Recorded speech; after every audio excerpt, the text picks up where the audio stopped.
wallahi duk wani mai imani, mai tausayi, mai ibada, mai tsoron Allah sai ya ji wannan abin ya ratsa masa jiki, ya ratsa masa zuciya. Mutane ne fa ɗan adam kamar mu kamar kowa.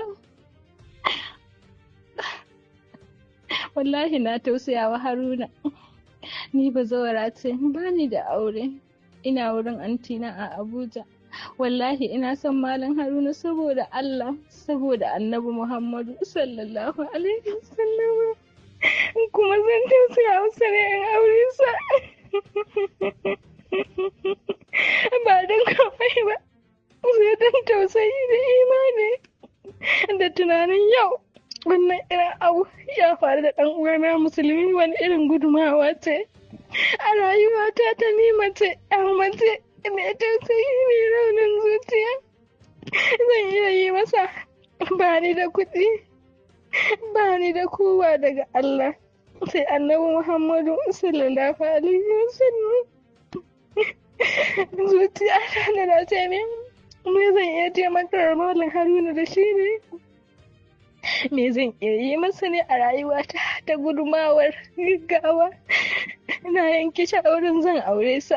Wallahi ba na bukatan komai, ba na bukatan komai.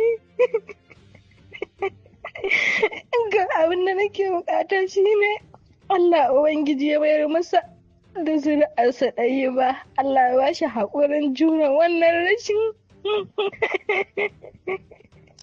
Allah ya bai da wasu haƙuri a cikin zuciyarsa da iyayensa da danginsa da duk wani musulmi mai imani, mai tausayi, mai haƙuri. Allah Ubangiji ya sa aljanna ta yi hukumar mu baki ɗaya. Wallahi duk wani musulmin ƙwarai sai ya ji wannan abin ya taɓa shi, ya taɓa ni, ya gigita min rayuwa. Na ce wayyo Allah, rayuwa yau ga duniya ta zo ƙarshe. Duniya ta zo ƙarshe, bayan Allah ba su ji ba, ba su gani ba, an biyo su an musu kisan gilla. Ya Allah, ya Ubangiji alfarman Annabi Muhammadu sallallahu alaihi wasallam da Alƙur'ani izu 60, ya Allah dai yaddan da muka yi da kai, ya Allah ka bi musu haƙƙin za ɗauka musu mataki a kai. Wallahi ina son duk wata wani hanya in taimaki Malam Haruna, in taimake shi, taimakon kuma shi ne ni kan ina fatan na aure shi ne na zauna da shi har ƙarshen rayuwata. Allah kuma ina fatan ya ba mu zuri'a ɗaya ba wanda zai haɗa da wa'yancan da wa'yannan duk mu haɗu mu yi musu addu'a.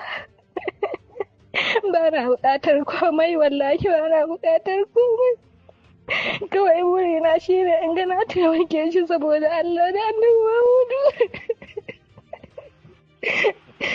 Allah ya isar masa, Allah ya isar masa, Allah ya isar masa. Ana gode sosai a bashi sakon ta'aziyata.